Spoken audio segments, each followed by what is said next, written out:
Cleri Leite da Cunha. Idade? 72 anos. Data de nascimento? 22/6/39, fazendo 73 agora. Local de nascimento? Por incrível que pareça, Leopoldo de Bulhões, estado de Goiás. Eu vim para São Paulo aos 7 anos de idade. E, claro que nunca deixei as minhas origens. Quando posso, ou eu tenho até sobrinhos que residem em Goiânia. Mas eu vim muito, aliás, meus primeiros estudos, assim, a minha vida, o germe da minha vida foi aqui em São Paulo. Sim. Profissão do senhor atualmente? Eu continuo como radialista, porque independente de cineasta, eu sou radialista porque o meu terceiro emprego aqui em São Paulo foi na TV Tupi, Canal 3, na época, emissoras associadas, como eu era um tipo de office boy, que recolhia, naquela época não tinha ocorrido assim, vamos dizer assim, hoje está muito mais agilizado em tudo. E, então eu entregaria essas cartas que chegavam assim em uma enorme quantidade fora do correio, porque era a única televisão, para os astros da época. E eu, garoto, ficava extasiado de entregar assim para Eva Vilma, Johnny Herbert, Turíbio Ruiz, Fernando Baleroni, Percy Aires, Dionísio Azevedo. Então aquilo era uma coisa fantástica. Esse foi meu primeiro emprego, quer dizer, assim, os primórdios da... Sim. Você já frequentava a sala de cinema nessa época? Quando criança? Mas com certeza. Aqui na Praça João Mendes, que hoje é uma só, tinha 2 cinemas. Um era Cinemundi e o outro Cine Santa Helena. Era incrível, porque eles só exibiam seriados. Ficavam a semana toda seriados. E eram, por exemplo, eu me lembro perfeitamente dos seriados das quais o Aranha Negra, que não tem nada a ver com o Homem-Aranha, era um cara ridículo, com sobretudo assim, preto, quadriculado, uma máscara, não tinha nada a ver com o protótipo do Homem-Aranha. Aranha Negra, Nioca, Rainha das Selvas, Jim da Selva, John Weiss Miller, inclusive Tarzan, então aquela coisa. E o que marcou muito e mais, assim, eu acho que na época para todos que realmente, aliás, é sempre uma curiosidade perguntar aos meus amigos, colegas do ramo, Flash Gordon, inevitavelmente, era uma coisa fantástica, aquela televisão e aquela comunicação, foguetes, esse seriado realmente entre todos. E eu frequentava, não ia nas aulas, pelo menos 2 vezes, para assistir. Na próxima semana você vai ver a continuidade. Essas coisas dos seriados, isso me influenciou muito, muito. Sim. E como você... Porque eu estudava no Brás, eu fui criado no Brás, na Moca, e na minha escola tinha um garoto que era, aliás, colega até de mesa, digamos, e chamava-se Armando Parisi. Armando Parisi era irmão do José Parisi, na época o Falcão Negro, foi um dos primeiros heróis. E, claro, ele não morava com a mãe ali na rua Belo Horizonte, eu morava na rua Coimbra. Enfim, ninguém acreditava. Ele falava, não, meu irmão é o Falcão Negro. Mas como, Falcão? Aí um dia ele falou para mim, não, ele vai vir visitar minha mãe. Aí eu falei, puxa, não é possível. E na época tinha os aparelhos de televisão dos bares, e era uma coisa, fora os televizinhos, né, que chegavam na hora de novela. E aí, um dia, no domingo, eu fiquei de plantão, porque ele trabalhava realmente assim muito, o José Parisi.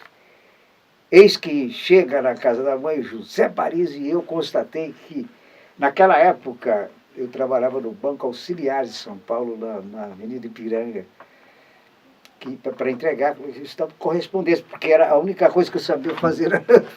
Tinha essa facilidade de separar, porque não tinha o correio. E foi o César Monte Claro, na TV Tupi, de tanto encher o saco lá do José Parisi, falou, não aguento mais esse garoto, pelo amor, o que você quer? Aí, Não, o que você sabe fazer? Não, eu trabalhei no Banco Auxiliar de São Paulo, office boy, então você vai entregar a carta. Só que eu nunca voltava lá na portaria. O estúdio era perto, o estúdio 2, o 3, que era o maior, e eu queria saber o problema da câmera, como é que era. Esse era fascinante. Aí o que acontece? Me transferiram, isso numa experiência, claro, eu não fui registrado para ser cabo-man. E realmente foi a minha primeira, e não era fácil, porque as câmeras eram enormes, aquelas de torres, e jamais eu poderia ser um cameraman, porque um cameraman hoje é fácil, o cabo-man não tem, era dessa grossura, hoje é um fio. Não existe essa profissão cabo-man, existe relativamente o assistente de câmera, que você vai numa câmera volante, claro, para que possa ter esse acesso da câmera em movimento. Mas o cabo-man na época era realmente, esse foi o primeiro, aí fui assistente de iluminação do Gilberto Botura, e consecutivamente fui para o Canal 2, que na época era emissora associada, já como assistente de estúdio, que nem existe mais essa profissão. A minha trajetória foi, assim, realmente interessante nesse aspecto.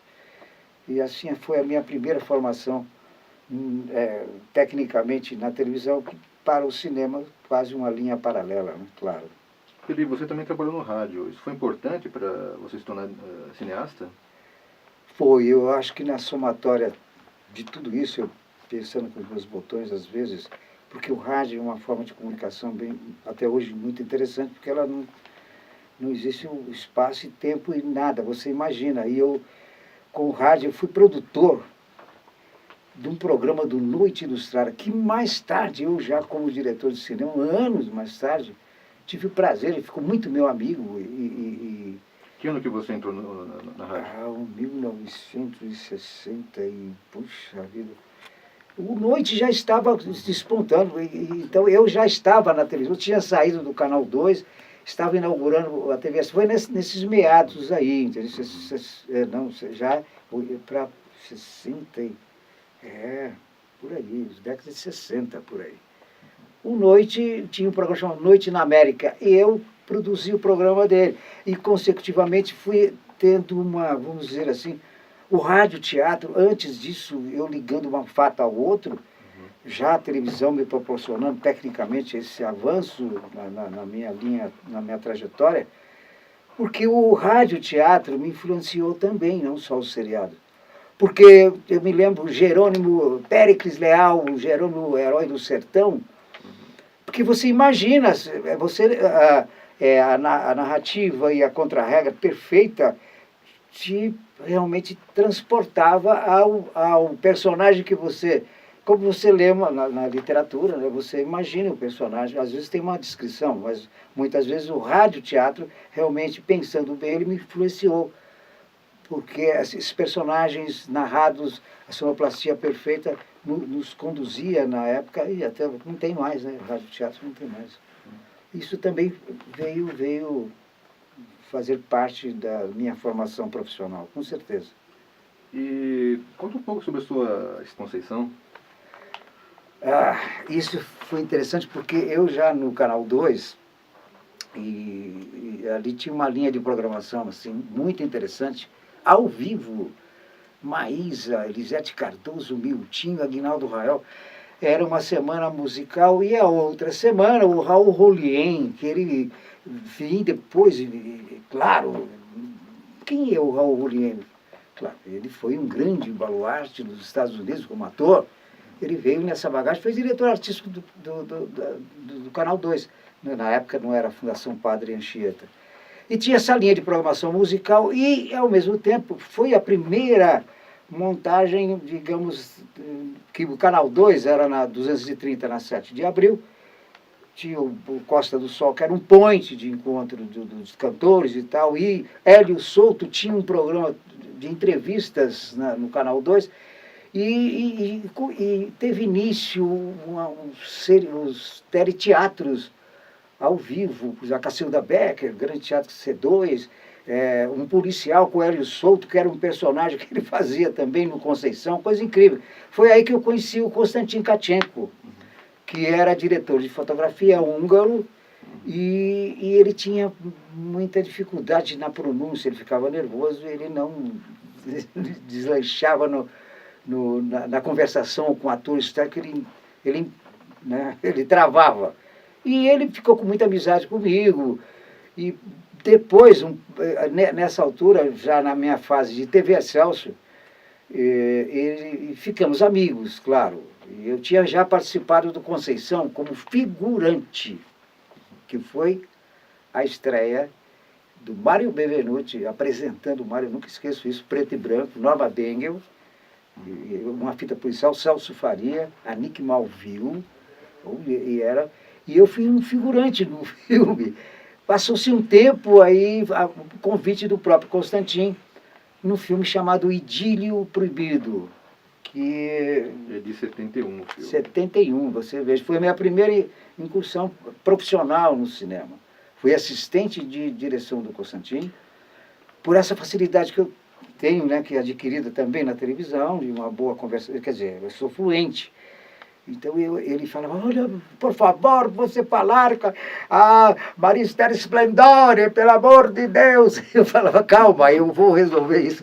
Porque ele não sabe, então foi Sueli Fernandes, era um drama passional incrível, porque era um amor. Sueli Fernandes era um avião, assim, era exuberante a beleza dela, tanto física como... E um garoto que trabalhava no programa da Excelsior, essa gente inocente, você acredita isso? E era uma luta de um amor maternal, passando nas raias da sedução, que foi um escândalo. Foi o primeiro no frontal, fora do Cafajeste, do Rui Guerra, né? Que aquele foi uma... Mas esse teve a censura, era censura. E a Sueli Fernandes sai. O elenco era Maria Estela Splendore, Roberto Batalim, Marcos Roberto Cantor, que não cantou no filme, que realmente ele... Eu tive a oportunidade de trabalhar com vários cantores, deu certo, mas o Marcos Roberto, ele falava, não, sou eu. Não, calma, você não canta, você é um personagem. Tinha uma música de fundo. Mas foi muito interessante essa primeira, foi quando eu fui em Matão, foi o Idílio, rodado o Idílio Proibido. Clery, voltando ao Conceição, quem dirigiu o filme? O Hélio Souto?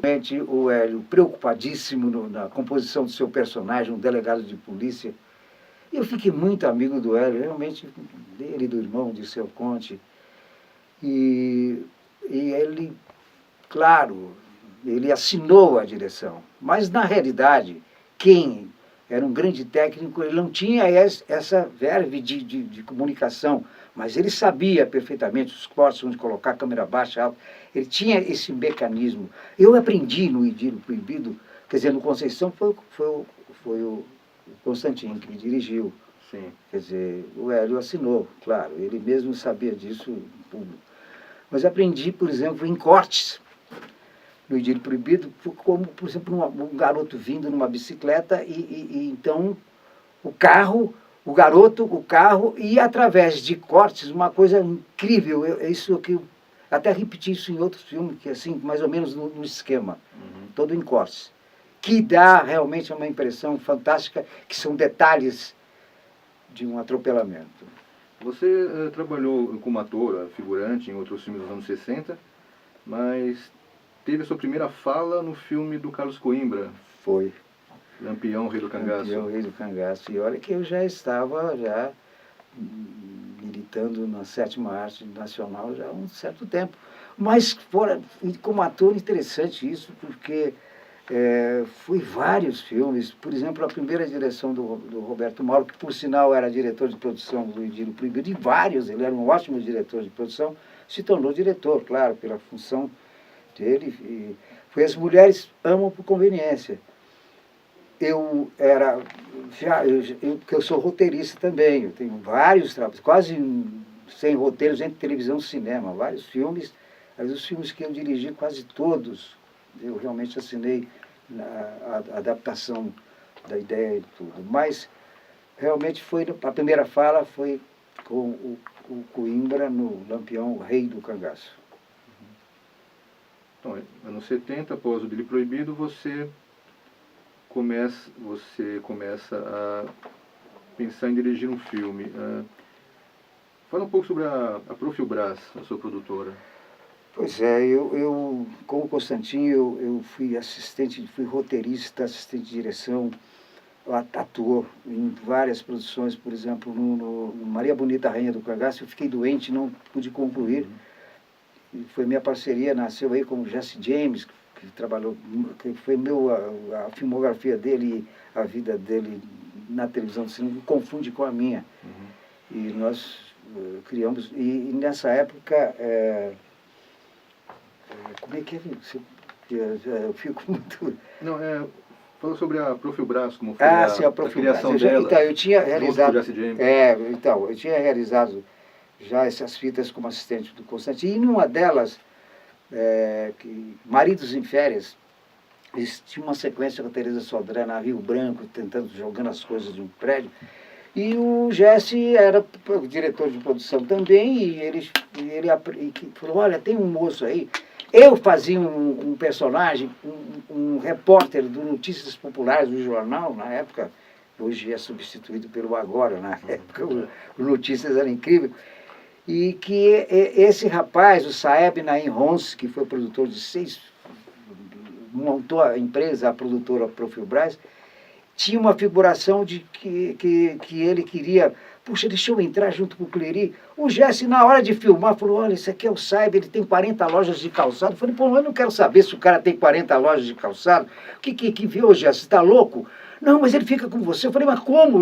O Constantin está ocupado 2 câmeras, uma no andar, a Teresa Sodré amarrado de cordas de nylon, dessas de pesca, e ela com medo, e claro, e câmera aqui, câmera embaixo, e o Constantin coordenando, e eu coordenando também e atuando. Eu saía de um carro da Folha de São Paulo, fotografando, quer dizer, o Constantin nem sabia, o Jesse chega na hora e falou, se você colocar esse cara, nós estamos feitos. Eu falei, Jesse, você está louco? Como, meu? Como é que eu vou colocar? Nada, eu estou fotografando, nada, você passa para ele a máquina e você anota. Era uma solução rápida, muito rápida. Aí, não deu outra, o carro, eu falei, eu faço o seguinte, e o Constantin, no ensaio, aglomerando pessoas, tinha policiais, claro, na Rio Branco, no horário de almoço, um negócio incrível. Eu desço, o Constantin, para, quem é esse cara? Não deu outra. Eu falei, não, é ele. É o seguinte, me deu cãibra na mão, coisa incrível, eu não consigo segurar. Como? Eu falei, não, Constantin, tudo bem, pode deixar, confia em mim. Como confia? Você é louco? Aí eu não podia falar, olha... Ele falou, tá bem, vamos fazer. Eu falei, pronto, aí tudo bem, agora foi. E assim foi a entrada do Saeb. Ele adorava cinema. Ele reuniu o Dilo Colosvari, que era diretor de fotografia de vários filmes, meu amigo. Ele me falou, olha, eu quero montar uma empresa, eu quero produzir. Bom, ele fez um contrato com a Cinesi de 5 filmes, sozinho. Mas ele tinha realmente 40 lojas de calçados. Mas ele adorava o cinema. E depois, conversando, a gente vai vendo. Foi um grande sonho dele, paralisou, porque a mãe dele faleceu, ele foi ele sumiu do mapa, passou as lojas para os irmãos, voltou depois já muçulmano, ele era árabe, né?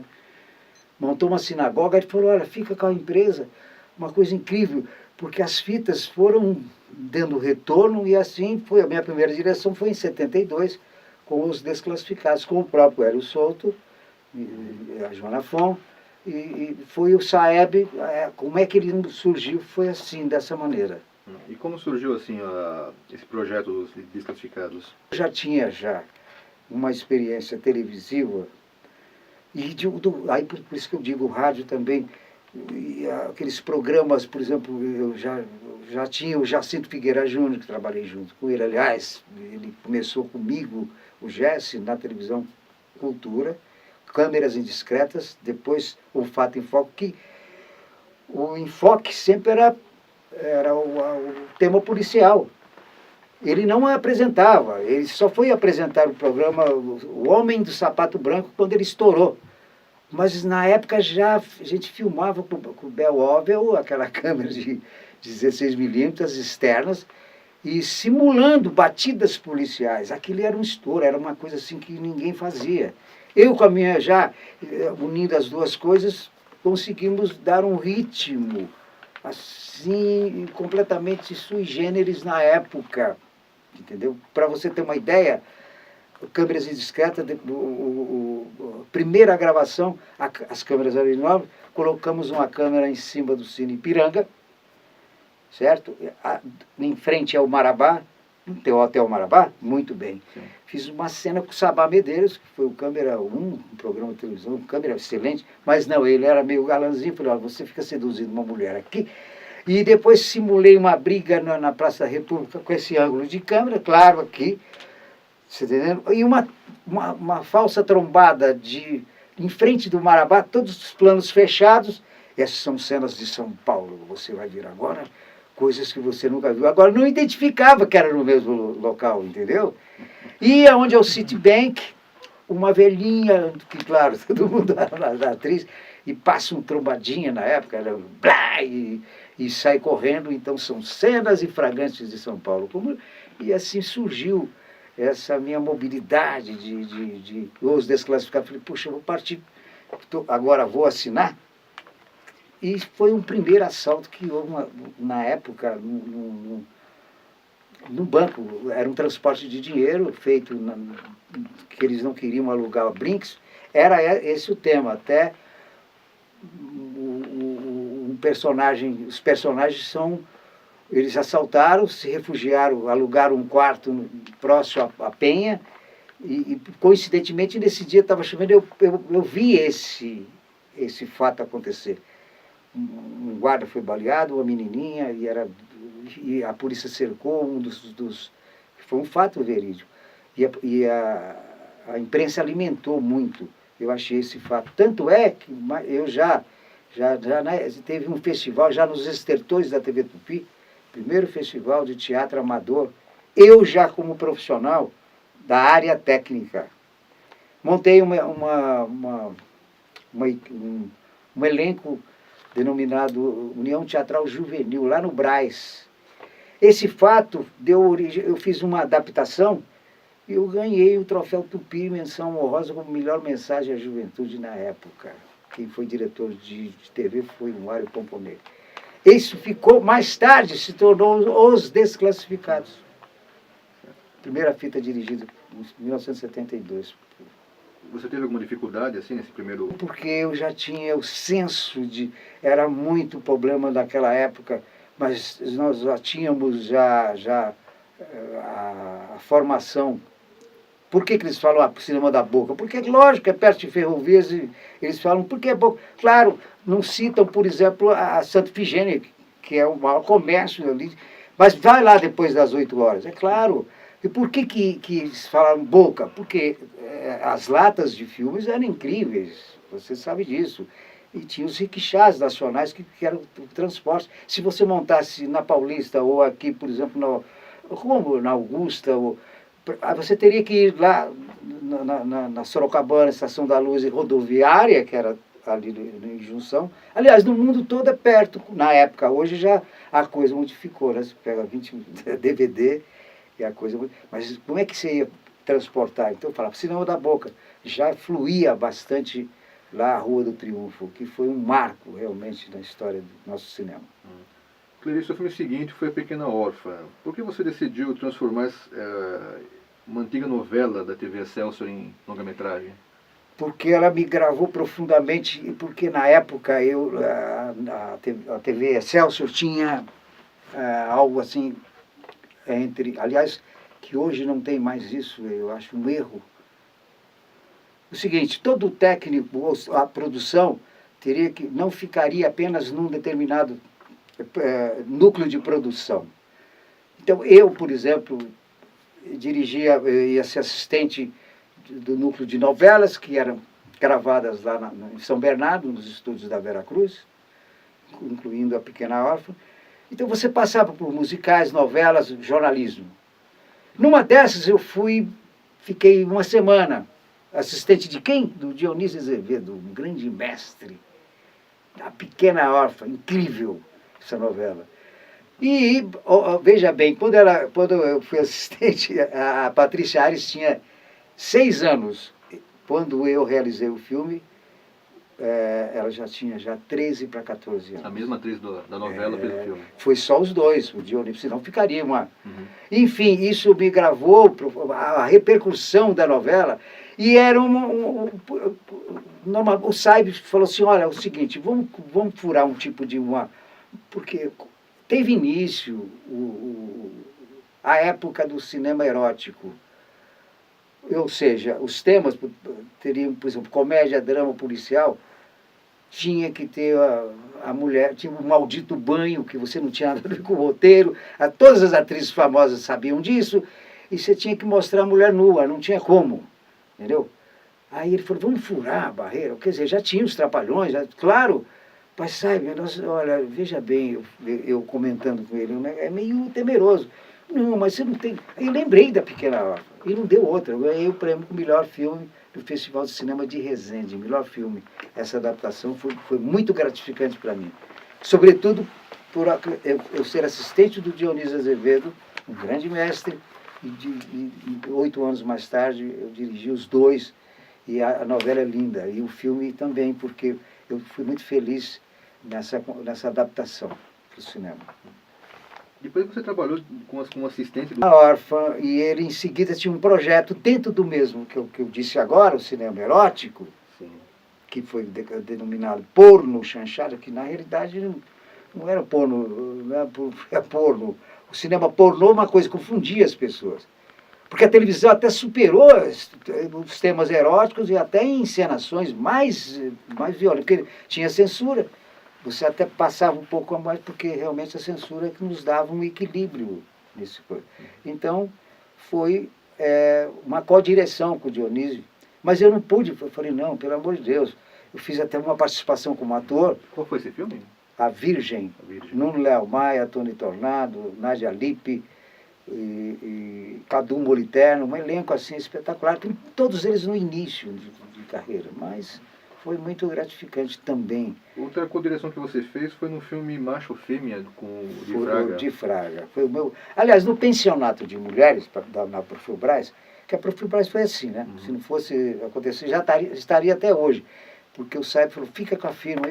Na época eu estava numa fase de efervescência profissional, falei, pôs os encargos, e eu me arrependo realmente, eu poderia estar hoje para a Profilbras, pelo menos ter um tempo de realizações cinematográficas. Né? Mas foi o Macho e Fêmea foi nessa fase.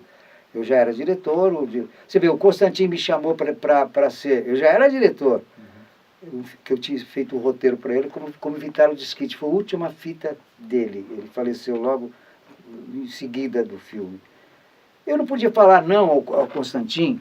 Eu falei, não, eu quero ser o co-diretor. Como? Não. Ele me lançou no cinema, entendeu?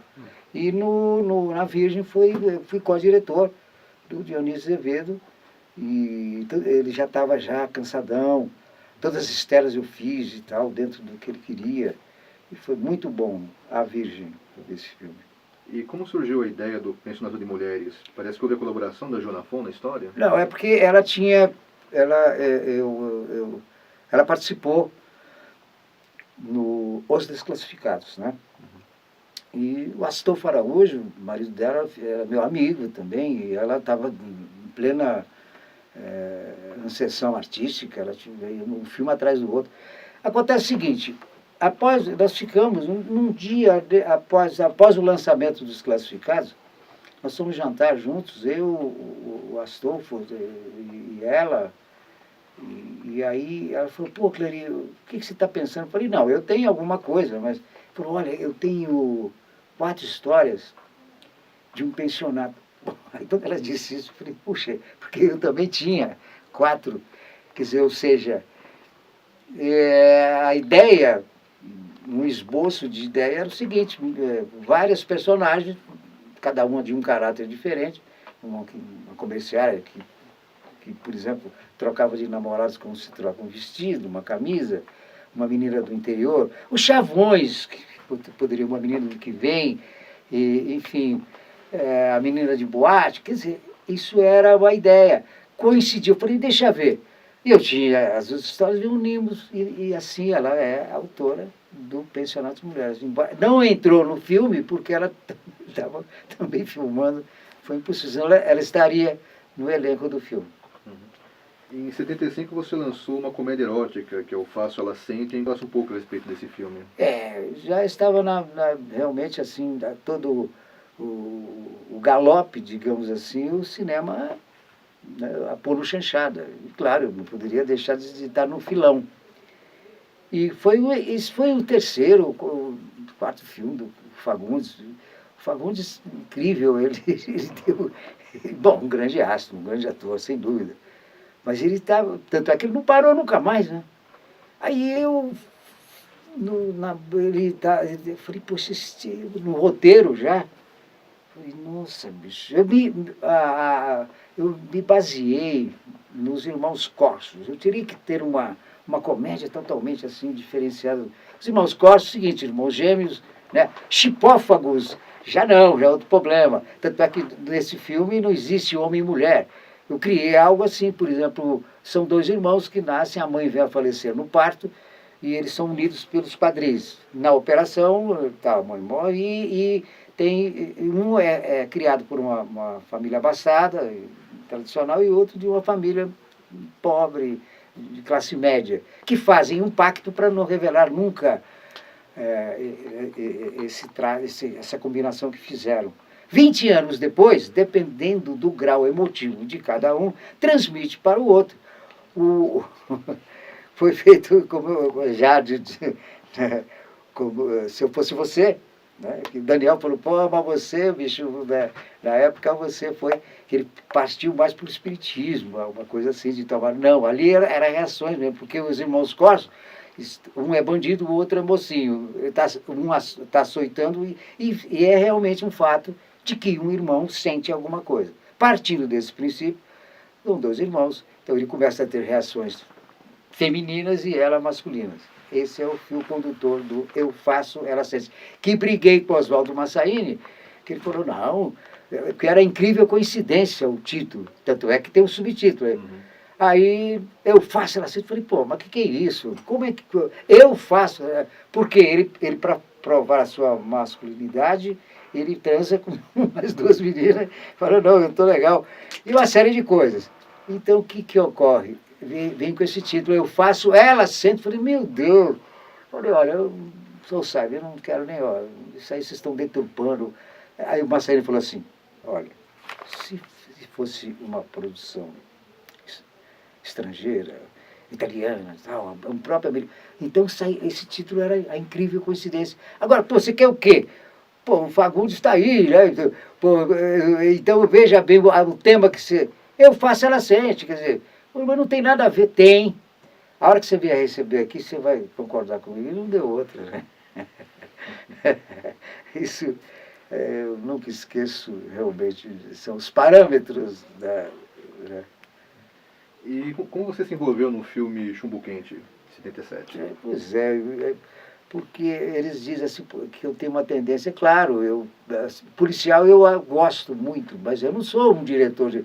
Eu acho que o diretor ele não tem que pensar que gênero, não, eu vou em determinado gênero. Você vê que a minha filmografia é bem diversificada, na verdade.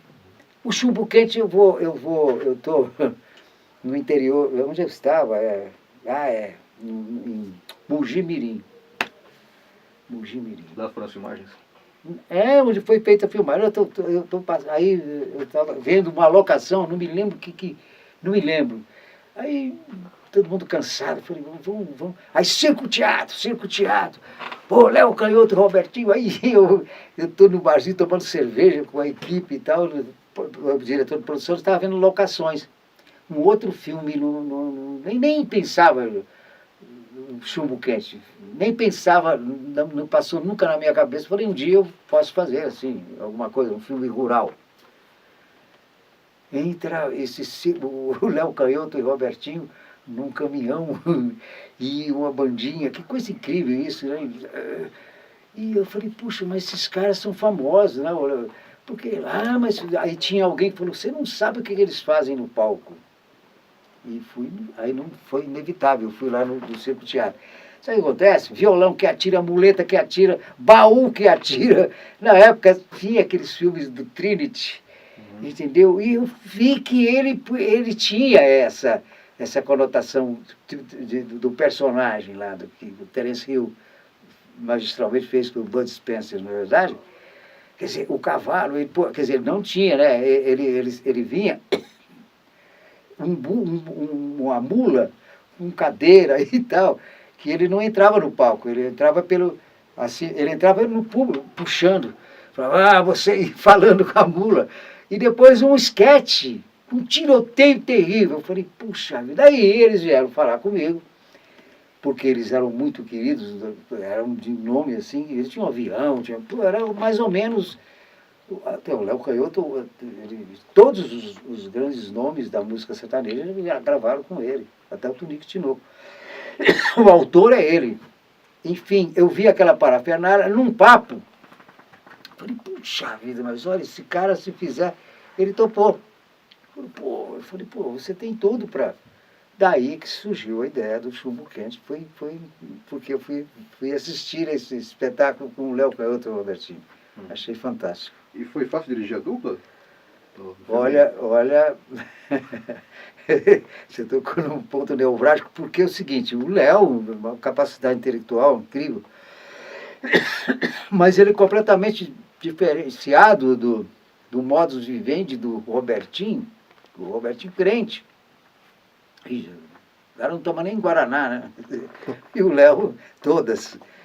Então, por essa razão é que essa dupla, que foi uma coisa incrível, eles tentaram a volta, mas o filme foi um sucesso assim, foi quase paralelo ao Menino da Porteira na época, do Jeremias, com o Moraci Duval, foi incrível.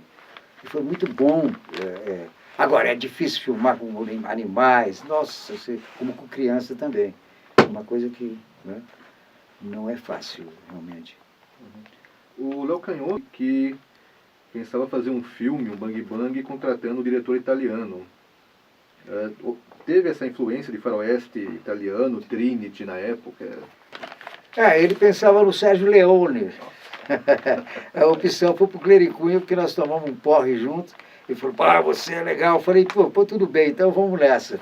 E eu gosto muito do Léo Canhoto, grande profissional. Realmente o cara, detalhes, sabe, coisas que ele participou mesmo, porque você tem um roteiro, claro, é o guia, você não pode, você pode sonhar com o pé no chão, claro. E todos nós, diretores de cinema, você sabe que você vai, é claro, o roteiro, mas às vezes no local você cria para melhor, faz uma adaptação para melhor. E essa constância do Léo Canhoto foi fantástico na composição até. Ele era muito, assim, incrível, ele estava nessa finalidade realmente. E surgiu ali a oportunidade. Foi uma fita que olha, ela...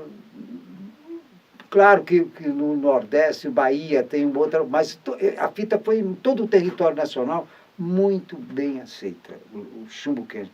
Nós íamos fazer o Chumbo Quente 2, aí desmanchou a dupla, teve um tempo, também a necessidade dele, porque ele ganha, só de direitos autorais ele tem... Sim. Né?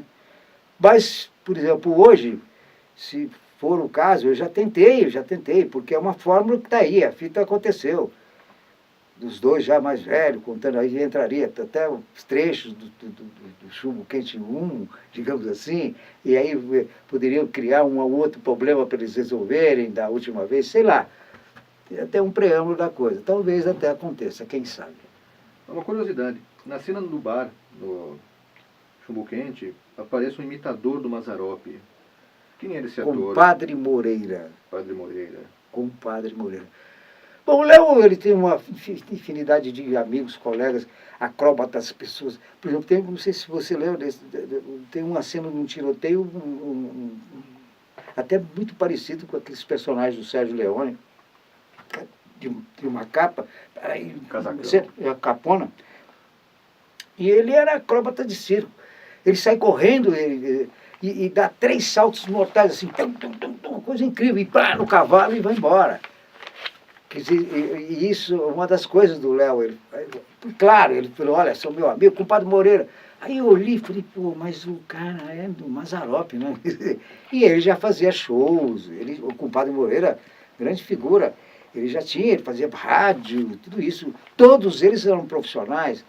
Eu tive assim, quando no casting, no caso que se pensava, eu falei, não, olha, Léo, fica por seu critério aí, você escolha esse pessoal aí que são... Claro que eu tive uma participação de atores nos papéis chaves da coisa toda, mas vamos dizer, 60% dos participantes eram todos amigos do Léo.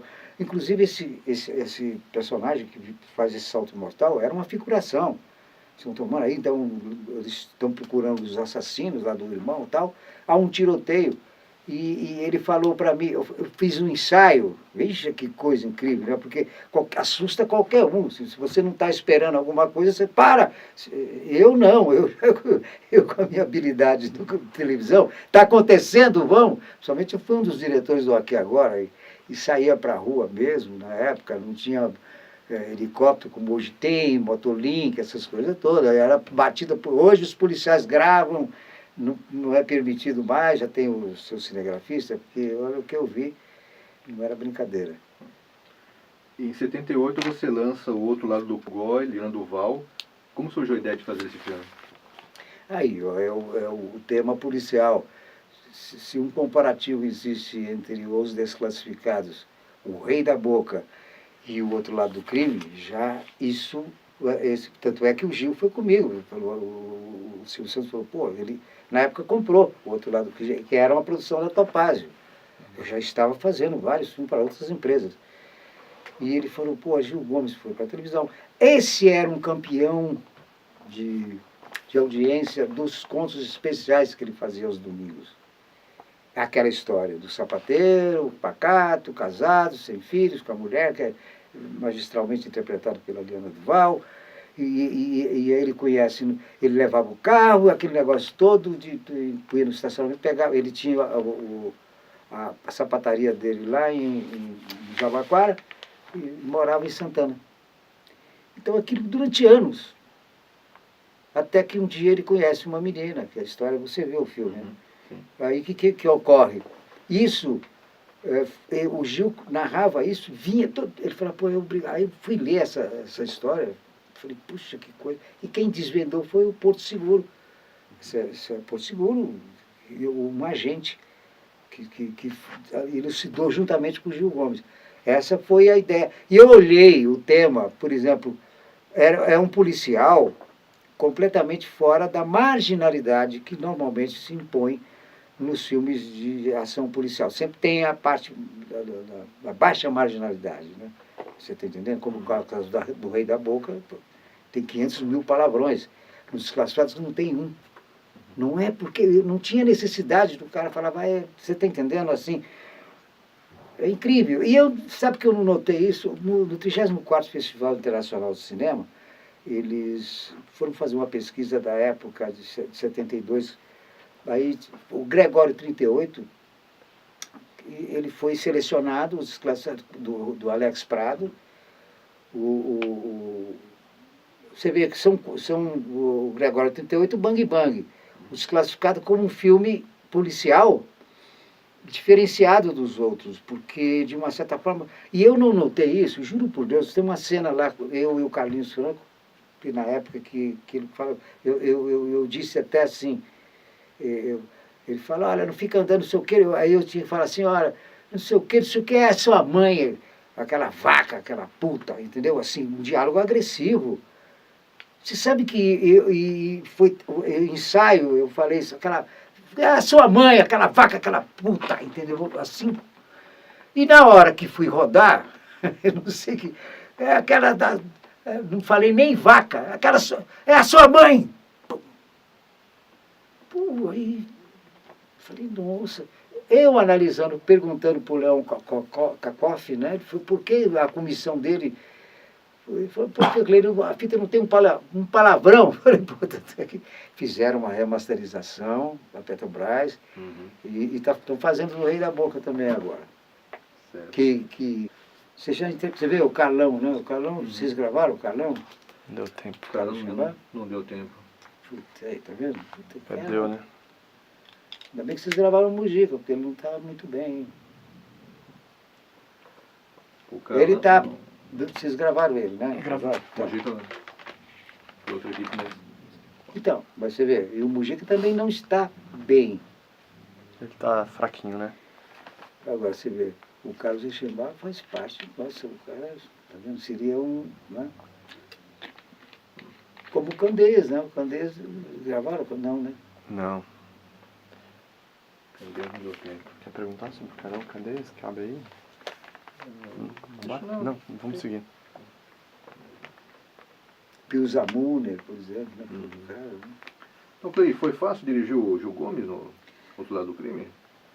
Não tão fácil, mas o Gil Gomes, porque ele veio do rádio, né? Então impressionante que ele teve que ter assim, o passo dele do rádio para a televisão. Inclusive, ele é meu amigo, né? E eu estava explicando para ele, porque ele ficava sem camisa no estúdio. O Gil, ele marcava o nome da vítima, ele contava, inclusive, puxa, ele já muito, porque ele não denunciava, ele é um contador de histórias policiais, entendeu? E o Gil, ele, para narrar o nome da vítima, o endereço e tal, e ele criava todo esse envolvimento, às vezes até fora do fato em si. Qual a ocorrência? Então, espancou a mulher e tal. Ele já fazia, ele fantasiava, e chegava num ponto de emoção, emotivamente, que ele ficava suando em bicas. Ele tirava a camisa. Quando terminava o programa, ele estava... Aí falei, Gil, você já pensou agora na televisão? Como é que você... Ele falou, é mesmo, né? Eu falei, pois é, era impossível. Como, por exemplo, ele mesmo, ele gesticula muito. Narrando, ele gesticula, levanta e faz um movimento assim incrível. E aí começou a vir cara, por que o Gil Gomes gesticula muito? Aí o Silvio Santos me chamou e falou, olha, eu era um dos diretores lá que agora, eu te levei o Jacinto Figueira Júnior, Sapato Branco e o Gil Gomes. Eu falei, Gil, não fica nessa, sabe? Ele falou, mas eu não consigo. E realmente, agora no cinema foi assim, porque já de cara, esse especial dele, eu falei, pô, é por aqui mesmo. Se ele teve uma audiência incrível no cinema, agora, é claro que eu preciso calçar a história em cima de dois atores, que foi o problema com o Moraci Duval. Eu falei, não, tem que ser um ator de peso. E dentro não, eu falei, olha, eu acho que eu pensei assim no Liu Guai, realmente. No Liu Guai. E aí o Liu Guai, na época, estava realizando... Aliás, eu trabalhei com esse pessoal global, todo o contrato do Dantino, que são advogados, a prioridade é incrível, é a Globo. Entendeu? Tanto é que, por exemplo, no outro lado do crime, o Gil Gomes é o próprio Gil Gomes. Eu tive essa facilidade, mas segurar ele, porque ele é metralha, né? Não, calma, tal. Entendeu? E ele queria narrar. E eu tive que explicar para ele, Gil, é o seguinte, você está falando, e ele vai para a porta, e ele vai abrir a porta, ele vai abrir a porta, e ele está abrindo a porta. Porra, Gil, mas eu estou com a imagem, eu estou mostrando a porta. Não tem... Porra, mas como? Eu falei, lógico, cinema é imagem. Mesmo assim, eu inverti a coisa. Eu tinha que colocar ele narrando, entendeu? Então, tem várias sequências da paixão do personagem do Liu Guai, com a Marlene Vidal, que era uma modelo, nem era atriz, uma linda.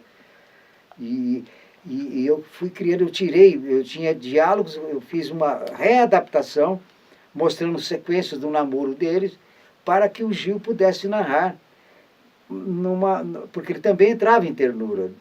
E fui feliz, porque ele não o tema violência, que ele falou, mas como? Eu pegava fogo na época. Eu falei, mas aí não, Gil. Foi a única coisa, porque foi tranquilo, e foi um grande sucesso, o outro lado do crime. O Tião Ribas Dávila também, ator da Globo, A Lina Duval também está no filme, você trabalhou 4 vezes com ela. 4 vezes. Excelente, puxa, que saudades. Eu nunca vi uma criatura de empolgada como se fosse o seu primeiro filme. E olha que ela foi considerada, digamos assim, a Sônia Braga dos anos 40, né? Quer dizer, não é Sônia Braga, é porque ela fisicamente era um avião, a Duval. No personagem de Mulheres, uma vez eu entrei, estava o mulherio todo, Helena Ramos, e, puxa, e Cinira Camargo, e Guta, que era do Sargentelli, e sabe, mulherada no camarim, ficou pá, pá, pá, pá. E assim, a porta, e todo mundo, a produção batendo lá, olha, batendo papo. Aí eu fui na porta, abri a porta, assim tinha no primeiro plano tinha alguém sentado, que a porta ficou assim, era as pernas mais bonitas do... Eu falei, pô, não é porque vocês têm perna bonita não, hein? É o que está atrasando a produção. Quando eu olhei, eu falei, não, ainda passei a mão na perna assim, tá vendo? Não adianta essas pernas querem mostrar, que estou mostrando, agora está atrasando. Aí eu vi, era a Liana Duval, falei, ah, pelo amor de Deus. Mas ela era uma grande profissional, grande pessoa humana, incrível, Liana Duval. Em 1980 você lança o Joelma, 23º Andar. O Souza Lima, que foi o produtor, ele tinha a empresa chamada Souza Lima Produções Cinematográficas, e ele fazia muitos comerciais. Na época, o estúdio dele sempre foi ali na Rua Rosa e Silva. E, independente disso, ele era cinegrafista, ele fazia também. Mas, coincidentemente, trabalhamos juntos na TV Excelsior Canal 9. Ele com a Bel Óvel, porque o telejornal você revelava as filmagens do Joelma, como é que eu consegui, não, porque a produção era do Souza Lima. E o Souza Lima tinha a produtora, a produção cinematográfica Souza Lima, que fazia comerciais. E ele filmava com a Bel Óvel, 16mm. Então, numa dessas, que ele fazia a parte de jornalismo na TV Excelsior Canal 9, que eu era assistente de produção nessa época. Surgiu, então, uma ideia dele de fazer um documentário, mesmo depois que separamos, ele também seguiu, ficou mais dedicado à produtora dele, nós nos tornamos amigos, realmente, assim. Ele gostava muito, não tinha, ele falava, vamos fazer um longa-metragem um dia. Eu falei, faz, você tinha Casas Buri, um cliente em potencial. Ah, mas é muita grana. Eu falei, mas hoje o público está... E o sonho dele realmente era fazer um longa-metragem. Aí um dia ele me chama, eu já estava na Profilbras, não, eu estava fazendo o quê? Ah, eu tinha terminado o Chumbo Quente, estava no período de edição. Como a produtora, eles tinham realizado no cinema rural, no tema rural, O Menino da Porteira, que foi um grande sucesso. Em seguida, outro grande sucesso, que não foi uma continuidade, foi uma outra história, que foi o Mágoa de Boiadeiro, com o próprio Sérgio Reis. E recebi uma visita do meu amigo Souza Lima, falando, Clery, vamos almoçar juntos, que eu tenho um projeto aí.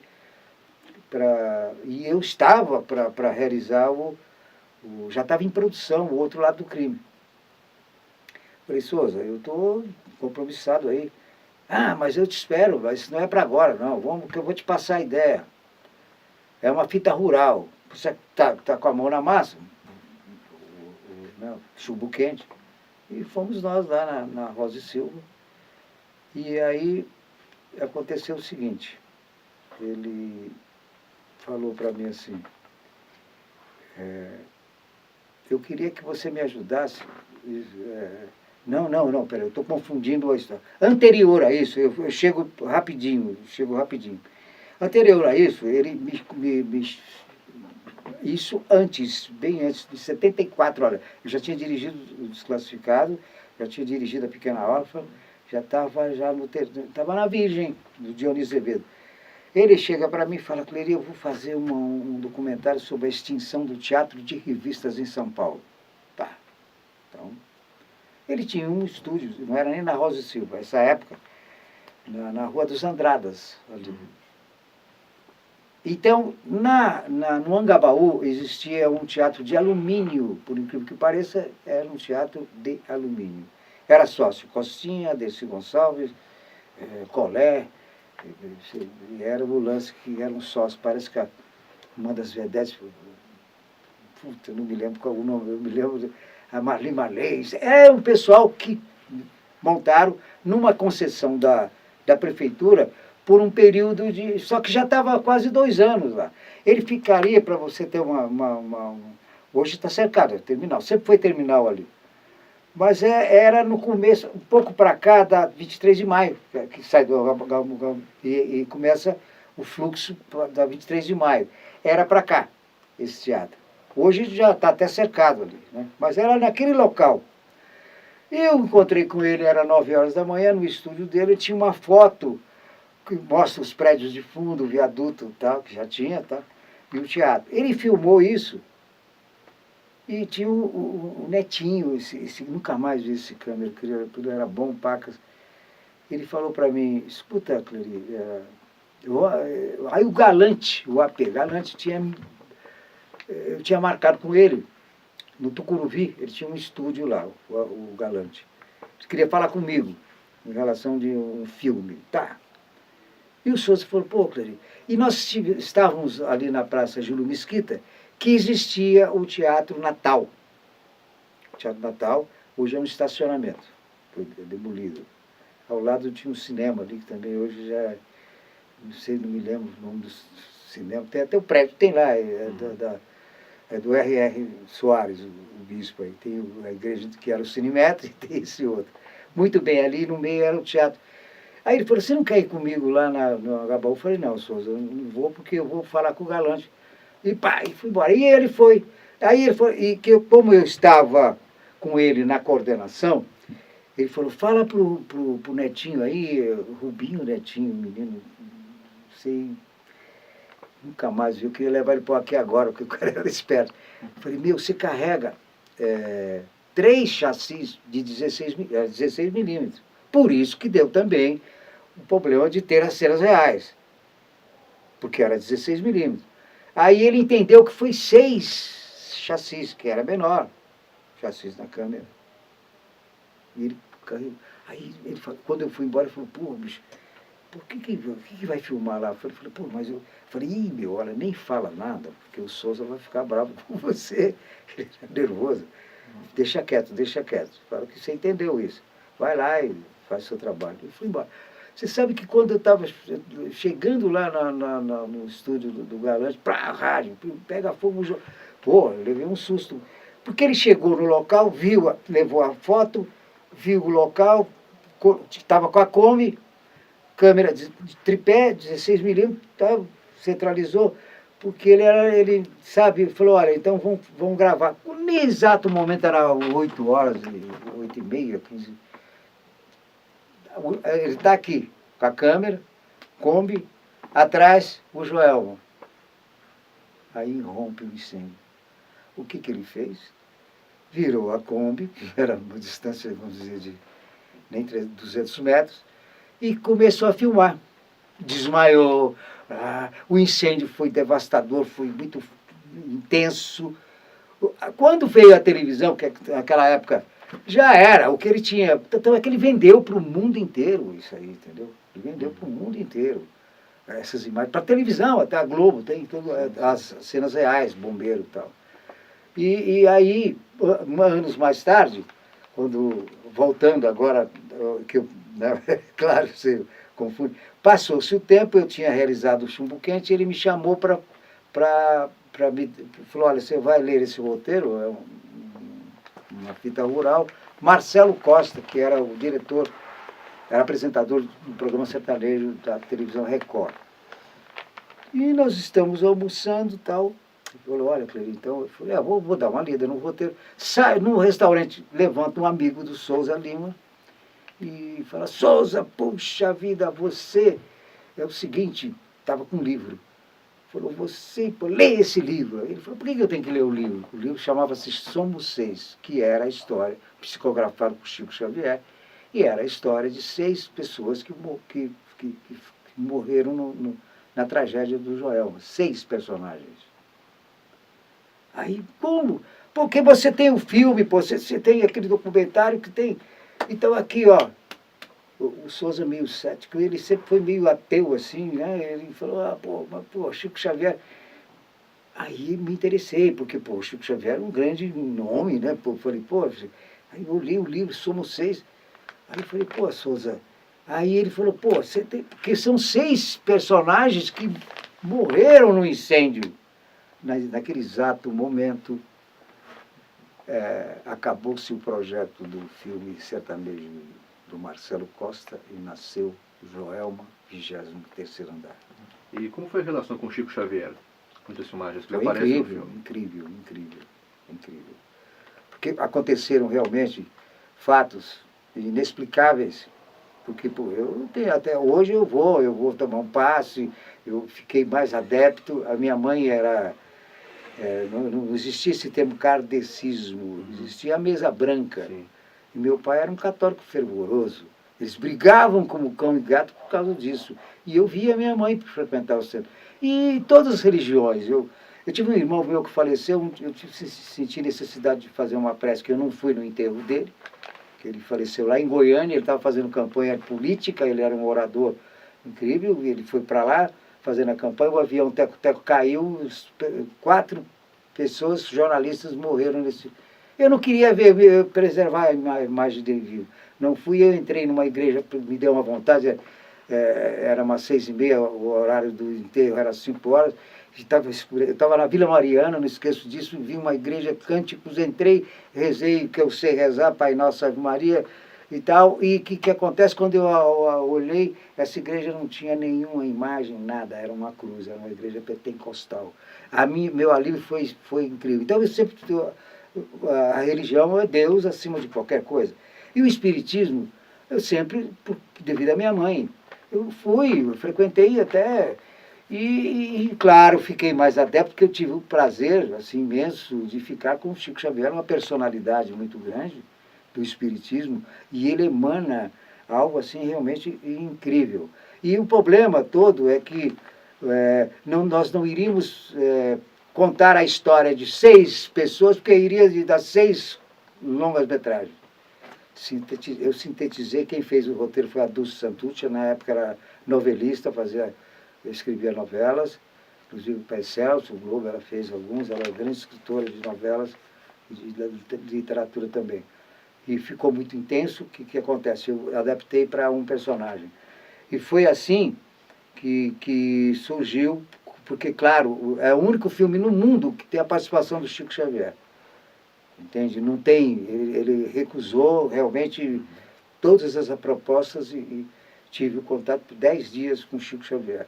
Foi a ideia e essas cenas reais foram... Eu também, para fazer a junção, eu fui obrigado na reconstituição, ou seja, na simulação, com 300 figurantes queimados, muito efeito especial. Na 9 de julho consegui paralisar durante 8 horas, foi uma operação gigantesca do Detran, DSV, Prefeitura, e lixo já preparado, porque nós tínhamos mais ou menos essa figuração. De repente ficou 5.000, porque o bombeiro é muito rápido. Eles chegando na porta do Joelma, ninguém entendia como o Joelma pegando fogo, e de repente os viadutos, quer dizer, os prédios, uma loucura, ficou quase como se fosse real. E eu, lá, num processo na época de 500 asas, para não dar pulo, porque se você grava, você tem cenas em 16 milímetros, e você pula para 35, você vê uma diferença muito grande. Então foi feito isso, e realmente foi um trabalho incrível, fantástico, o Joelma. O Darcy Silva é acreditado como maquiador e técnico dos efeitos do Joelma. E não se tem muitas informações sobre ele. Ele teve uma equipe para trabalhar para ajudar ele no trabalho, ou ele fez tudo sozinho? Olha, o Darcy era uma persona... nesse métier, ele realmente iniciou como maquiador. Ele foi comissário de bordo da Varig, ele era muito fino, ele tinha uma educação finíssima no tratamento com as pessoas, e um profissional assim, ele dedicou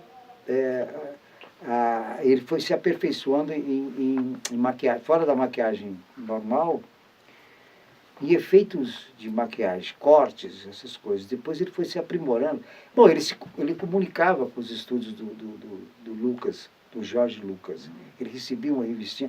E ele foi, e tanto, não só nesse métier dele de maquiador, de efeitos, como ele foi se tornando um grande técnico de efeitos especiais, a nível de chegar a explosões. No filme que eu posso dirigir com o Francisco Cavalcante, que Horas Fatais, ele tem uma explosão assim que não deixa a desejar nada. Ele sabia os ingredientes de uma mistura certíssima de pólvora colorida, de gasolina e o gás. É quando dá essas explosões assim, que você vê no cinema americano até hoje, porque ela tem várias colorações da pólvora, não só como o vermelhão. Então ela dá um efeito, vamos dizer, quase 40 vezes mais do que uma explosão normal de efeito. Fumaça negra, fumaça colorida, fumaça vermelha, amarela, entendeu? É que faz esse lance. Então ele se tornou um grande técnico nesse. Tanto é que ele foi para a televisão, eu levei para a televisão, fez novela. Ele perdeu 3 dedos no Éramos 6, como do Moscovitz, que era uma garrucha, né? Era novela de época, e então ele estava explicando para o do Moscov, você tem que fazer isso, cuidado aqui, porque aí ele não tinha, ele mesmo produziu essa garrucha, ela ficou niquelada, bonita, só que não tinha o cartucho, né? Ele que fabricava. Numa dessa ele colocou, era 2 canos, ele abriu, falou, você tem que coloca aí, ele colocou. Muito bem. Aí ele ficou que ela estava enferrujada. Nessa, ele falou, agora você fecha aqui, ó. Nunca põe a mão aqui. E tinha um cão, que são dois, né, que estava armado. Ele não percebeu isso. E nessa que ele fala, ó, você nunca põe a mão aqui, disparou. O dedo dele são 3 que caiu no meio do cenário. Aí achou, porque foi tantas horas depois, ficaram a noite toda procurando, não deu para fazer o transplante. Se tornou fora como ator. Narciso desclassificado ele faz. E fez vários filmes. Grande figura, grande profissional. Ainda sobre o Joelma, houve algum fenômeno estranho durante as filmagens? Muitos. Fenômenos assim que um deles, por exemplo, uma coisa assim que nós estávamos fazendo o Joelma em Chamas, ao lado onde hoje é o metrô Tatuapé. Tinha uma fábrica desativada com 3 andares e nós montamos com móveis velhos, cortina velha, porque, claro, todos bombeiros.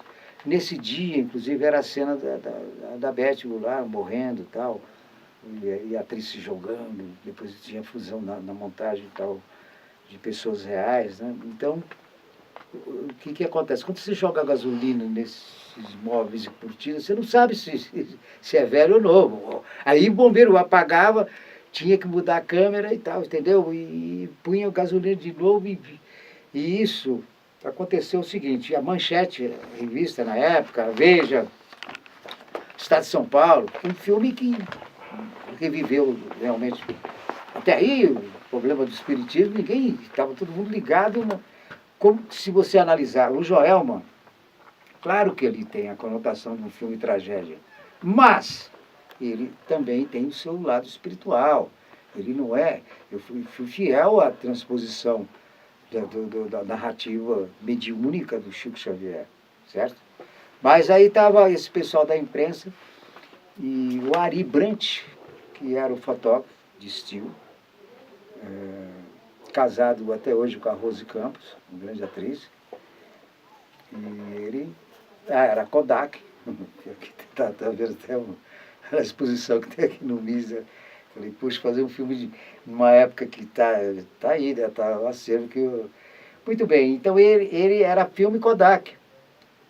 E todo filme, esse de máquina fotográfica, como filme, você sabe disso, ele tem a numeração de bordo. Como é que você vai montar? Até hoje, né? Tem tanto, senão você não... Como é que você vai seguir nesse aspecto aí, filme, película? Muito bem. Você sabe que nas fotos que foram tiradas, começou a aparecer rostos, pessoas. O Souza, pô, era importantíssimo essas fotos para a imprensa. Pô, rostos de pessoas ao lado da Beth, ao lado... Pô, mas que isso? Você não rebobinou o filme? Vai embora! O Souza Lima, vai embora, sai da minha frente! Viu? Falei, puxa, mas o cara não rebobinou mesmo. Há umas 8, 10 fotos por aí. Com fotos. Esse foi um dos fenômenos. Baixou a poeira, ele me ligou. Falei, mas porra, bicho, falei, vem aqui, vamos conversar, pô. Eu tinha acabado de filmar. Aí ele veio e falou, olha aqui a numeração de borda. Quer dizer, ele, na real, rebobinou. Não é um problema dele encavalou as fotos, porque ele é um profissional. Essas fotos foram à imprensa e foi aquele problema e aconteceu muitos fatos que, claro, que eu não vou ficar citando aqui, principalmente lá em Uberaba, quando mandaram mínimo de luz, foi colocado um de 500, um de 1.000, de 500, que relativamente não é grande lá o centro. Aí começou eu já tinha filmado a Diana Duval, filmado, e o Portiolli, incrédulo, também meio ateuzão, ele falou, olha, mesmo assim vai ter que revelar a 500 asas e vai ficar granulado. Você sabe que a luz é importantíssima, né? Hoje, do digital, você faz isso, passa rápido para a película para não ter esse problema. Mas você sabe que começou, ainda filmei a Eliana Duval, tal, a Beth foi lá para... Ela não ia filmar, mas a família toda espírita, né, e tal, muito bem. Você sabe o que acontece? E não podia, porque a câmera no centro, com zoom, né, tinha detalhes do Chico, só que não podia. Eu filmei ainda a Eliana Duval, mas de sorte, terminou, veio, olha, tinha detalhes do Chico, sabe? Que faltava isso. Filmou, mesmo assim, está com luz e sombra, assim, muito, quer dizer, mas nítido. Mas quando mandou, aí parou, veio uma mensagem pelo Espírito Emmanuel, aos responsáveis pelo jornal, tá? Eu, Souza Lima, o Jesse James, Darcy, o Amauri, que era assistente de câmera, fomos com uma equipe super reduzida, entendeu? Porque para não ter. E apaga as duas luzes mais fortes que está atrapalhando. O Portiolli falou, acabou a filmagem. Isso foi o Chico que falou, foi o Chico Xavier. Através de uma mensagem do Emmanuel. Pô, claro, eu estou vendo o Portiolli, só de comerciais, mais de 70 comerciais, de grande porte internacional, pô. Filmes, então, um grande diretor de fotografia. Falou, bicho, então, vambora, vou recolher, e acabou. Aquilo foi impactante, porque o Souza, quer dizer, por mais que eu, tecnicamente não existiria nunca, aí eu escrevi assim, por favor, sem esses dois, não, nem falar esporte, esses dois holofotes mais fortes, que eram os de 1.000, tchau. Falei, sem esses dois holofotes, seria impossível a conclusão do trabalho. Aí veio outra resposta, pode desligar que não vai ter problema algum. O Portiolli falou, vamos lá fora. E falou um monte, e com toda razão. Falou, pô, admiro você, Clericunha, que você é um cara de cinema, você, Souza Lima, sabe perfeitamente. O que é isso? Vocês são loucos? Vocês vão fazer? Então, ó, estou indo para o hotel e foi embora. Ele falou, ó, Mauri, fica aí, faz o que eles fizerem. E nós fizemos.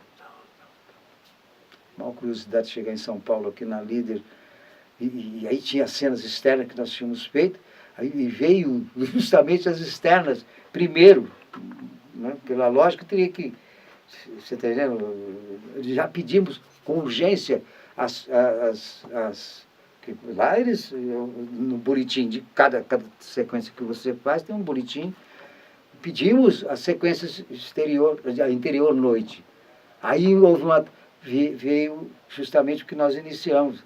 Aí, pô, aí deixa quieto, aí bonito, lindo, tal, rebatedor, tal, tudo bonito.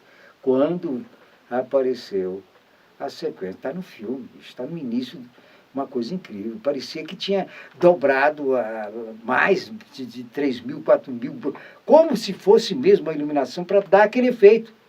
Coisa assim que o Portiolli ficou mudo, nós ficamos assim. Os técnicos da líder falaram, não, vocês estão brincando. Até hoje eles não acreditam nisso. Esse foi um dos... Aconteceu vários, mas aí já é uma outra história. Depois do sucesso que Foi. Voltei a uma origem, como eles dizem, policial. policial. E considerada talvez a grande atuação do Roberto Bonfim no cinema. Como foi trabalhar com ele? O Bonfim, puxa, olha, eu acho que eu tive sorte. Por exemplo, o Lil Goy, ele é meio estrelão, claro. Né? Ele, raramente, ele não falava com produtores, com assistentes, que ele escolhia, ele queria ter um assistente para ele. Tanto é que você sabe que ele, para ensaiar com outros atores de menor porte, não com a Liana.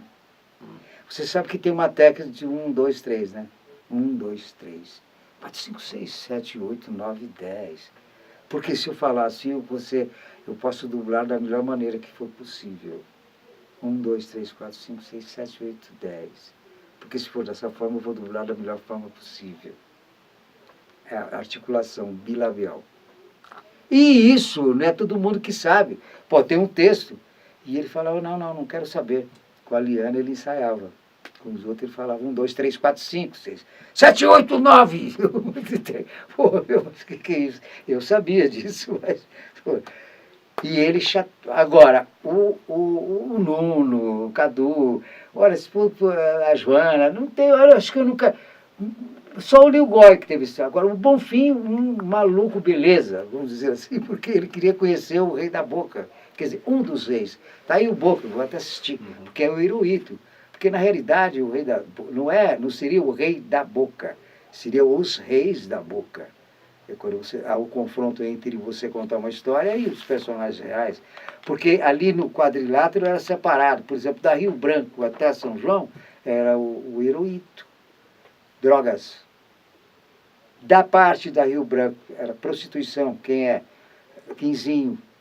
Ou seja, Joaquim Pereira da Silva, o Quinzinho, que era mulatinho. Ele só tinha um sorriso do Bonfim.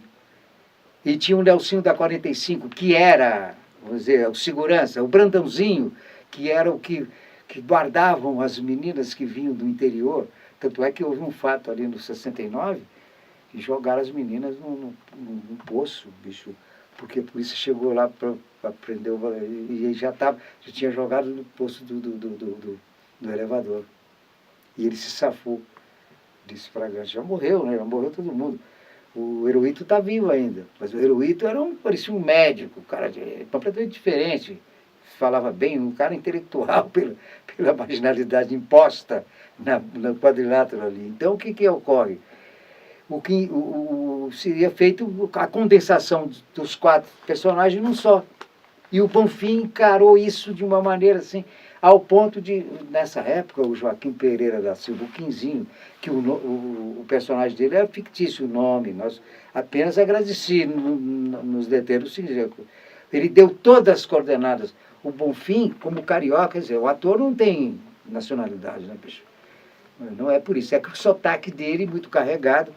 E eu falei, Bonfim, pô, e eu tive até os meus amigos, eu não vou citar nome, falou, pô, bicho, o Bonfim, o dialeto dele é super carioca, meu, como é que você vai o Rei da Boca de São Paulo? Falei, não. Aí conversando com o Bonfim, ele falou, não, pô, não tem, E ele ficou uma noite inteira com o Quinzinho, que ele era leão de chácara, numa casa de jogos lá no Tatuapé. Então, ele encontrou com o Quinzinho. O Fará, que era a produtora, o Fará, fez vários filmes comigo, o Joel, mas ele sempre foi o chumbo quente, coprodutor de filmes. Um amigo nosso, aí já também não está entre nós. Ele falou, olha, e o Quinzinho levou, o Bonfim, ele tinha que filmar no outro dia. Eu falei, pô, Bonfim, o cara tá pesado. Ele falou, eu quero ficar com ele, bicho. Bom, aí ele estava no hotel, São Rafael, falou, porra, Bonfim, ó, produção, vê aí direito, tem... Pô, bicho, não, o Bonfim não veio, e agora? Aí ele ligou para mim. Falei, eu falei, meu... Aí eu tinha uma sequência ligada no hotel, ele falou, me dá 2 litros de leite, por favor, e me deixa meia hora, eu quero ficar meia hora, se não for meia hora, pelo menos 20 minutos, eu quero me apagar um pouco. Ele tomou o uísque, ele extrapolou, né, bebeu todas, sei lá, ficou, aí passou meia hora, ele levantou, aí ele já tá, ele é muito... nesse aspecto, o cara não é brincadeira. Ele encarnou, simplesmente, principalmente o sorriso sarcástico do personagem. Ele não era o criolinho, mas quem viu depois falou, pô, o cara, muito elogiado, eu não sei por que ele não ganhou o prêmio. Ele se deu mesmo, ele ficava ligado direto no personagem, do cara humilde até o... Né? Eu gosto muito do Rei da Boca porque, embora seja fictício, ele tem o fundo da verdade. E a gente convivia. Tanto é que o filme, eu tenho proxenetas, prostitutas, traficantes. Pô, um ponto que lá no hotel onde estava, o cara foi assaltante, foi metralhado lá, um hotel ali na rua Protestantes, e a gente tinha apoio da terceira delegacia, que de meia hora, quando podia, eles chegavam. E as prostitutas, a gente pagava, porque estavam ali já, e sempre houve um respeito incrível, porque diuturnamente as equipes ficavam na Rua do Triunfo. E esse traficante chegou e falou, por isso que é uma merda cinema nacional, olha aí, alfafa, pô, mas o meu, alfafa, que te dá da fotografia é a mesma coisa. Isso aí aconteceu, o que o cara fez, e já era 3 horas da manhã. Aí ele falou, não pode ser isso. Aí ele foi lá, e o hotel fechado, e aquele era meio parente do cara lá, então ele foi lá e trouxe 1 quilo de maconha. Pá! E eu quase caí no Bonfim, falou, pelo amor de Deus. Eu falei pro cara, ó, meu, sai fora, porque se vier aqui, eu não quero saber, ó, tá vendo? Você está numa equipe profissional, nós somos profissionais. Como é que eu vou explicar isso para a polícia? Como é que é? Você está postando... Não, mas eu quero que filma isso. Falei, tudo bem, você não manda na produção, mas, porra, ali na Rua Protestante, 3 horas da manhã, os negão... Aliás, nunca houve nada, nunca houve um assalto com o pessoal que se transitava ali, Pelé, Tarcísio Meira, madrugada, nunca houve... Havia esse código, entendeu? Eles pagavam tudo, né? Então é que no Rei da Boca tem a Claudete Joubert, a Zilda Maio, a Tânia Gomide, a Mara Prado, tudo contracenando realmente com as prostitutas com câmera em cima. Real. Trombadinhas são reais. Clery, apesar da carreira diversificada, você se destacou nos filmes policiais, ao lado do Francisco Cavalcante e do Tony Vieira. Tinha algum tipo de concorrência amigável entre vocês assim?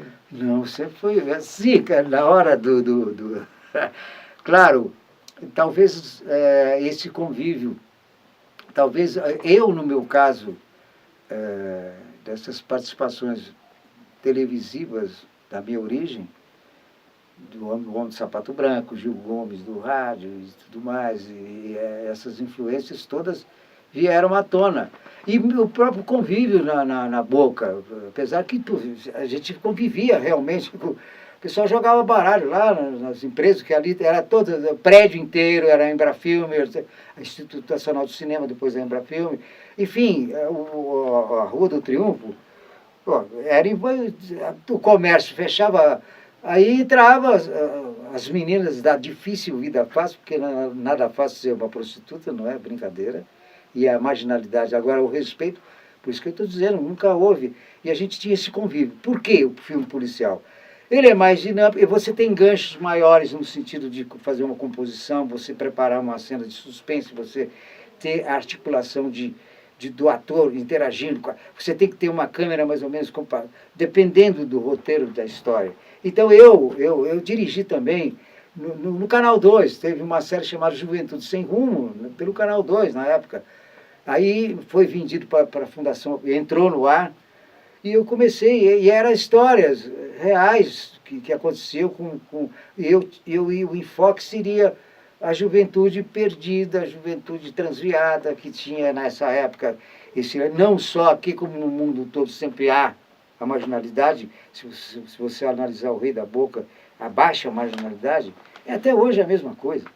Quer dizer, o tráfico de drogas e tal, a violência, não mudou nada, não mudou nada. Enfim, eu acho muito mais, vamos dizer, a minha facilidade no âmbito policial. Não que eu seja, vamos dizer, caracterizado ou diretor de...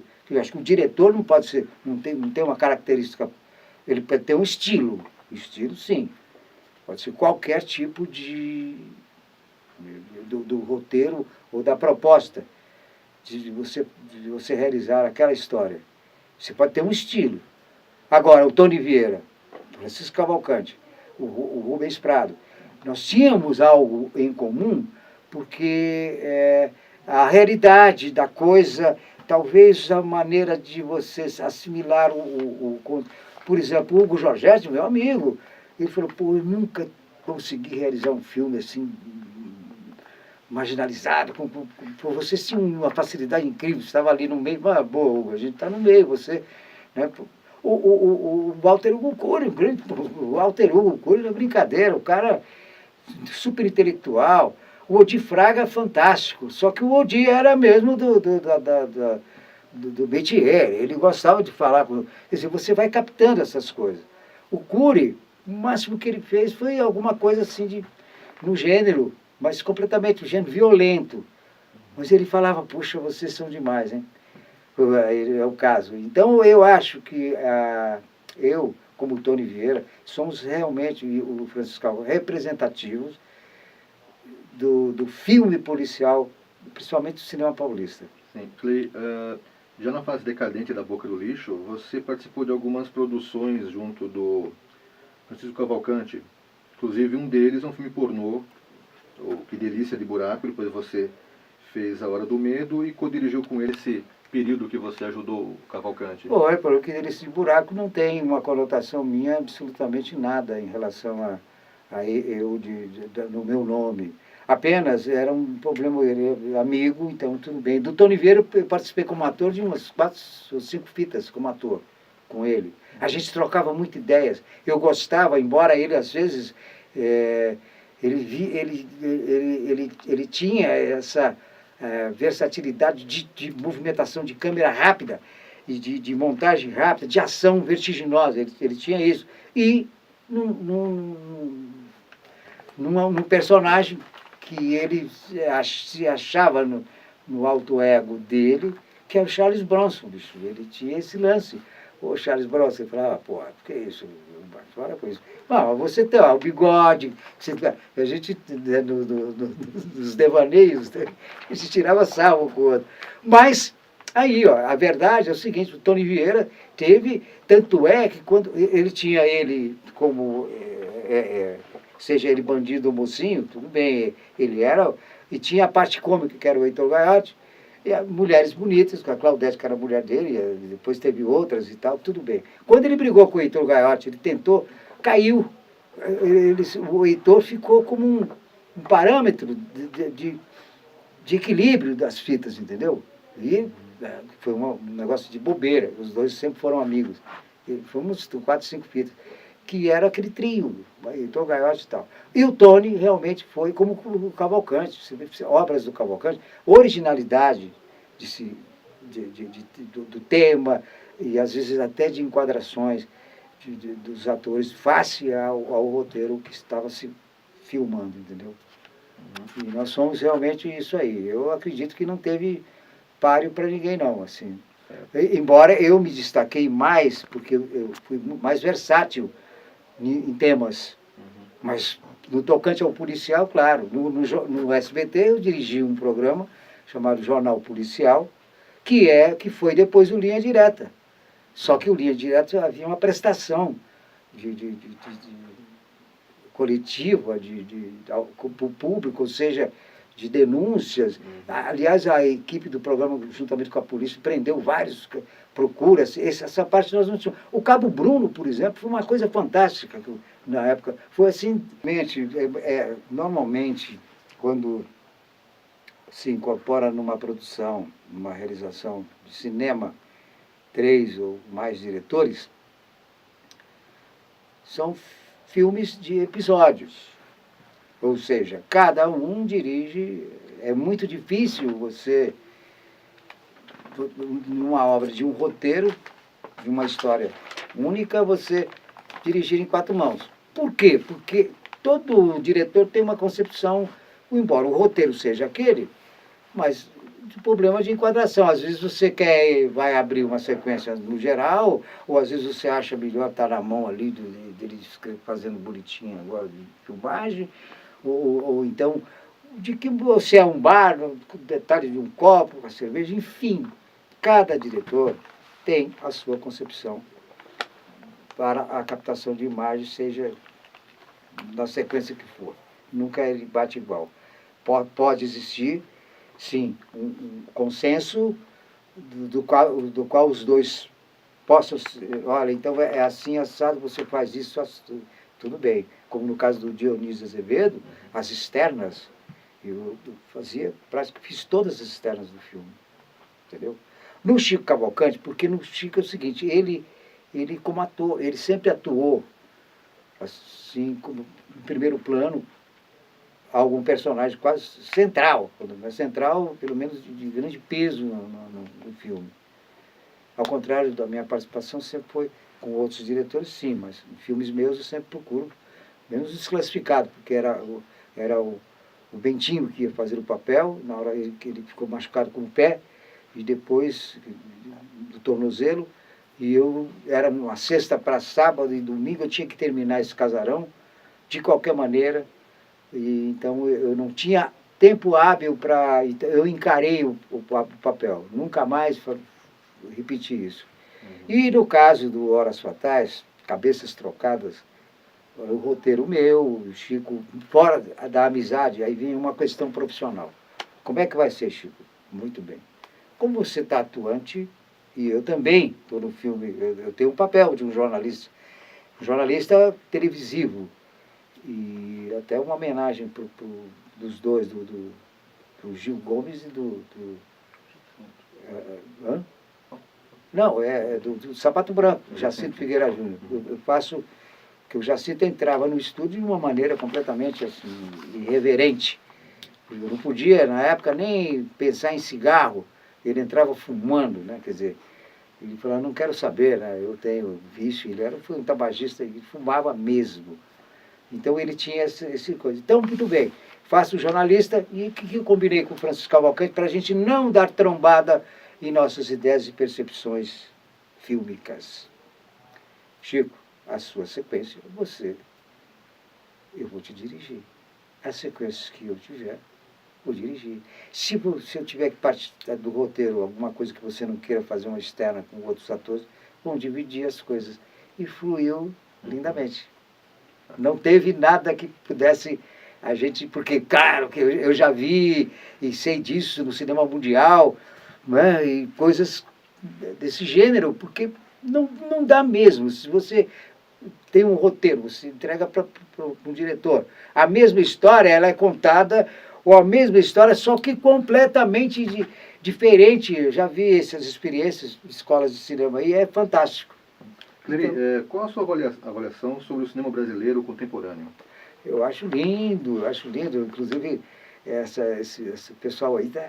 Mas, porém, tem algumas facções aí que deixam a desejar, entendeu? Eu vou citar, mas eu senti que pelo trabalho, porque eles estão muito preocupados em fazer cinema e custa caro. Ninguém aprendeu como o Clery Cunha fez, ou o Chico Cavalcanti, ou o Tony Vieira, na marra. Ou seja, no trabalho, entende? Mas tem inclusive hoje, hoje nós temos aí os efeitos, inclusive, incríveis, não é? Que proporciona. E na época a gente não tinha isso. Por exemplo, Dois Coelhos, eu acho fantástico. Você está entendendo? O Selton Mello, ele deu uma sorte muito grande. Vamos dizer, antes dele, por exemplo, aqui em São Paulo, o Beto Brant, são cineastas de uma nova safra que sabe muito bem o que está fazendo, entendeu? E usando condignamente o que se tem de recursos para se fazer. Então, é uma nova proposta, nós estamos numa nova era, eu apoio integralmente, esse pessoal me procuram, eu, de uma certa forma, adoro, porque ninguém é eterno, nós temos que criar uma nova pleia de profissionais do ramo. Eu acho que nós estamos aí, tem coisas, eu tenho visto aí, tenho participado de alguns festivais de curtas metragens, eu assisto muito, deixa a desejar muito, mas tem alguns exemplares assim, incríveis. Então, nesse patamar aí eu acredito que vai, claro, na peneirada, sobrar os bons, os que estão realmente dentro do contexto. Na sua opinião, qual o principal legado deixado pelo cinema da Boca? Autenticidade. Porque se hoje, com todos os recursos, você tem que ir na origem. Eu acho que esse tipo de aprendizado, não só o que você possa aprender na prática, não, mas a criatividade, ou você ter o contato, ou você dentro do... o cara é, por exemplo, um pipoqueiro, a história, o cara que vende pipoca. Não vamos na análise do pipoqueiro até hoje. Não, vai mais fundo, vai. E isso que é importante. Todo diretor, quando ele tem a sua dose de autenticidade, ele consegue falhas todos nós temos, impossível, mas pelo menos é um ponto de partida positivo, a autenticidade. Você ir, você batalhar, você chegar àquele ponto e falar, não está aí, eu vou buscar mais. Não ficar satisfeito apenas com um bom roteiro, uma boa produção, não, mas peraí. Está faltando alguma coisa. Vou para a rua, eu quero ir para a rua.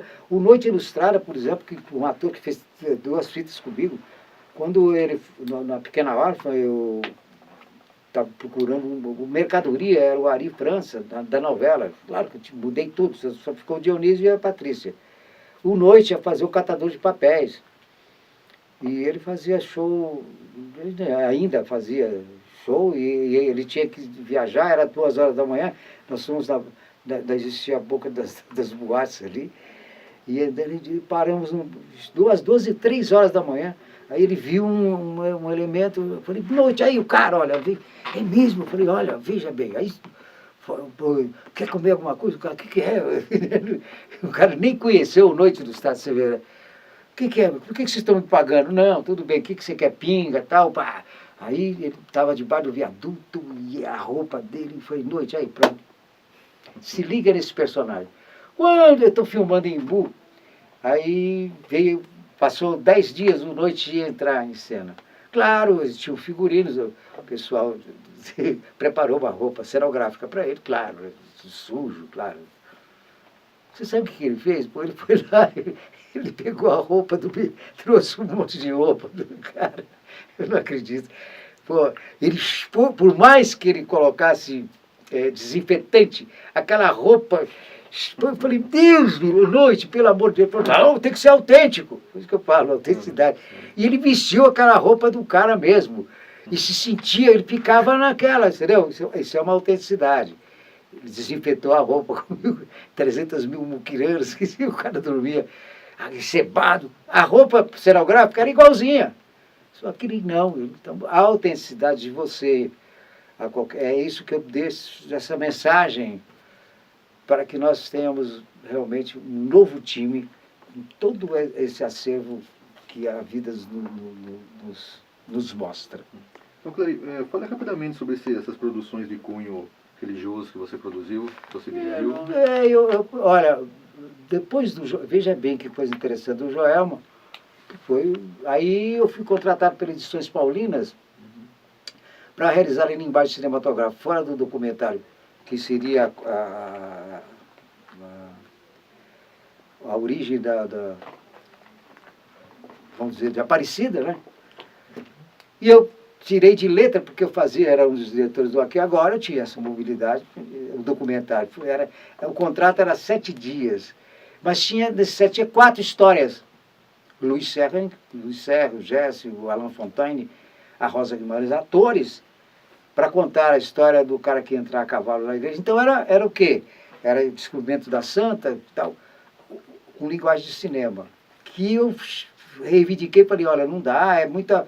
Não, o contrato é esse e tal. E foi feito Maria, Nossa Mãe Aparecida. Um grande, eu até na época falei para o Alain Fontane, que estava na produção, falei, pô, vamos pagar, entrar de sócio aí, e a gente paga essa produção. A Marisa Monfort, a apresentadora da TV Bandeirantes, que narrava. Aí não, eles não quiseram, me pagaram muito bem. E até hoje eles chegam com um caminhão lá, de vez de DVD. Eu ia pagar a produção. Você vê, então não tem nada a ver com o espiritismo. Embora o catolicismo seja paralelo, a gente tem. Claro. Aí veio a Federação Espírita, que não foi para o cinema, isso não foi película. E veio Os Obsessores. Quais são os seus atuais projetos para voltar ao cinema? Bom, ao cinema eu já voltei agora, Uhum.